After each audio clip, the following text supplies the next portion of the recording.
"Do you know what I think?" asked Bert one evening, soon after the next season began. "News to me that you could," said Mike cheekily. "I suppose it would be," retorted Bert, "never having done any thinking yourself." Rex chuckled, and he and Mike waited. "Well, go on," prompted Mike at last. "Aren't you going to impress us with your thoughts after all?" He winked at Rex. "Something," Bert announced after another pause, "is going on in the workshop."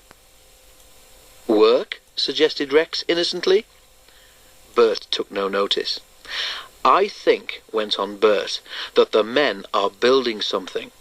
I was waiting at the platform yesterday and the workshop door was open. I couldn't see much, but there was something on the floor inside. It looked like a boiler." "Is that all?" said Rex. He sounded disappointed. "Probably a spare for one of us," said Mike.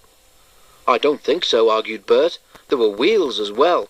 What I think," he paused dramatically, "is that they're building a new engine." "My fitter said he'd heard a rumour," added Bert. 3 small engines looked hopefully at each other. "About time too," said Rex. "What's the new engine's name?" Mike asked his driver the next morning. "How did you know about the new engine?" the driver asked. "It's supposed to be a secret." They told him, and he laughed. "I don't think the small controller has chosen a name yet," he said. "When he does, I'll let you know." But a few weeks later, when the new engine came out of the workshop for tests, the small controller had still not decided on a name. "How odd," remarked Mike, looking with interest at the new engine's square windows and square top dome. "And what a funny colour," put in Rex. "No, it's not," said Bert. "I like it." The new engine smiled. "So do I," he said. "My driver says it will be different in the end. This is something he calls an undercoat." Douglas and Duck came to look too. Douglas had just brought some empty ballast trucks along the branch line. He and Duck watched with interest as the new engine was put through his paces. "He puts me in mind of my days in Scotland," Douglas remarked. "Some of the engines up in the Highlands were yon colour. Jocks, we used to call them."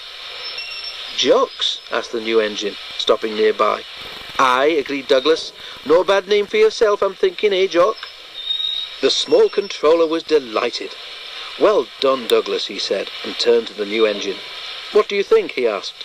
"It means you'd have to keep your colour too, to give the name some point. Would you mind?"